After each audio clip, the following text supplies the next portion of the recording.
Alright, now we're going to start talking about accuracy and all the different things that can trip you up with this. This video I'm going to talk about bore condition.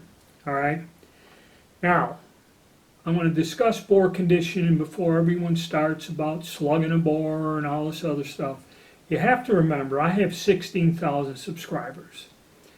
And you cyber gunsmiths out there will be putting in comments, we'll slug the bore and do this and that. That is the proper way to figure out the condition of your rifle. But the thing is, I am addressing a very wide audience, and this may be beyond some people's skill level, okay? Because I have a slug right here that somebody mailed to me because he slugged the bore properly, but he just couldn't get the right reading. He wanted me to double check it, okay? And there's nothing wrong with that. I'm trying to simplify things, okay? And even if you slug the bore, I had a gun that like the first 2-3 inches of the muzzle was screwed up, and what it was is rust had built up inside there, and somebody took some sort of rust remover, cleaned it out, and it was only about 2 inches was screwed up. When you remove the rust, you remove material. That's how bad the rust was. But the rest of the bore was in good shape. So if you drove the slug down from the wide part on the muzzle, once it engaged the rest of the rifling, it would squeeze it down and give you a proper reading. And henceforth, if you drove it the other way, it would be proper until it got to the end where it was big and would just drop out.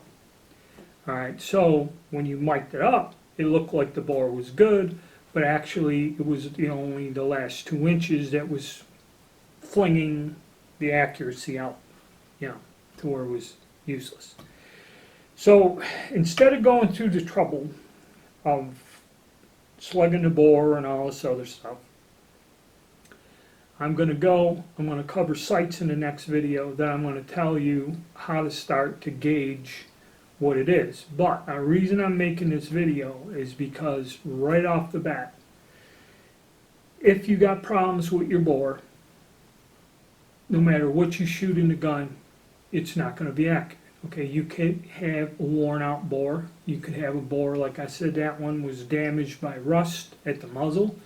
You can have a bore that is bashed on the end and throwing the bullet off. That's why a lot of these old military guns, especially the Mosin Nagants, you'll see counterbored. And also, if people are having difficulty with slugging a bore, then I know that trying to counterbore a rifle or do something like that is beyond their skill set. And again, there's nothing wrong with that. But it's just when you start asking questions and telling me you can't get this accuracy, one factor, okay, is the bore condition. And instead of going through a 1-hour video on how to measure the bore, okay, after I talk about the sights, I'll explain to you how to kind of get to where you can determine what it is. But it's like make a checklist. It could be the bore has issues. Either it's worn out. I've had some of them. If you watch those videos, I do, with all them guns I bought from DK Firearms.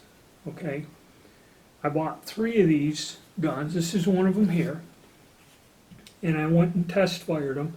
And one of them, especially with PPU ammo, factory ammo, I mean, it was bad. It was like 3 feet at 50 yards. The bullets were off. They didn't quite.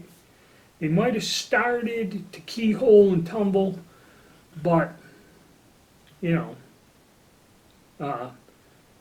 that's how I had an indication something's wrong. And if you only have one example, see, this is another reason why I have multiple examples. If you only have one example, you have to kind of backtrack and figure out what's causing the inaccuracy. And the number one thing is bore condition, because I've been at gun shows and seen people pick guns up that are tied and wrapped, never look down the bore. Okay? Never checked the rifling or nothing. I've seen that so many times. If you have the chance to get your hands on one of these and then look at the rifling, and even the one gun I had that was way worn out. When you look down the barrel, there was distinct rifling in there, and it went all the way down the bore. There was no pits, there was no nothing. It was kind of dark. I cleaned it, but it was fairly decent looking, but it was just worn out. Okay? So, bore condition is a factor and something to bear in mind. And now, as I go on with the next step, I'll tell you when it comes to testing this out, how to look for it and how to determine if that is the reason. But bore condition is an important factor, and accuracy is something that you have to keep in the back of your mind without getting into, if you don't want to go through the slugging and all this other stuff and measuring. Let's simplify it, and I'll tell you what to do. So now I'm going to go on to the next video.